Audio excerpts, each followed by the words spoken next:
درنو لیدونکو السلام علیکم. کورنیو چارو وزارت په تېره اونۍ کې خپرونې ته ښه راغلاست. د ازادۍ جهاد مو وکړ، اوس د آبادۍ د جهاد وخت دی.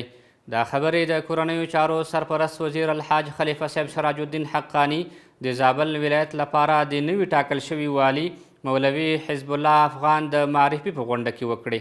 غونډې ته روزي محمد زابلي د ځوانانو په استازیتوب په زابل کې د شته ستونزو په اړه د خلیفه صاحب سره معلومات شریک کړل. وروسته د کورنیو چارو وزارت سرپرست وزیر په خپلو خبرو کې د زابل ولسونه میړني خلک یاد کړل او ویل دوی د جهاد پر مهال د میلیونونو ډالرو په مقابل کې د خپل امیر ملا محمد عمر مجاهد رحمه الله راپور اشغالګرو ته ورنه کړ، نو د دې ولسونو قدر او عزت پکار دی. وروسته نوي ټاکل شوي والي مولوي حزب الله افغان په خپلو خبرو کې ډاډ څرګند کړ چې زابل ولایت ته به پوره پاملرنه کوي. د کورنیو چارو سرپرست وزیر الحاج خلیفه صاحب سراج الدین حقانی د میدان وردګو په ولایت کې د سیلابونو له امله د زیانمنو شویو خلکو سره وکتل او سیلاب ځپلې سیمې له نږدې ولیدلې. ښاغلي وزیر د زیانمنو کورنیو سره د لیدنې پر مهال وویل آسماني آفتونه د الله تعالی له لورې ازمایښت وي، موږ تاسو سره په دې غم کې ځانونه شریک بولو. ښاغلي خلیفه صاحب زیاته کړه موږ به د هغو خلکو لپاره د سرپناه برابرولو کوښښ وکړو چې کورونه یې وران شوي دي. د کورنیو چارو وزارت سرپرست زیانمنو کورنیو سره د عاجلې نغدي مرستې لارښوونه هم وکړه. د کورنیو چارو وزارت د تامیناتي چارو مرستیال مولوي عبدالله مختار د پولیسو له 300 بستریز روغتون څخه لیدنه وکړه.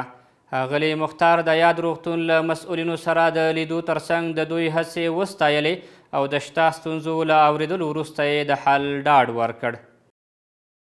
950 تنه په نشو روږدي له درملنې او مسلکي زده کړو وروسته خپلو کورنیو ته وسپارل شول.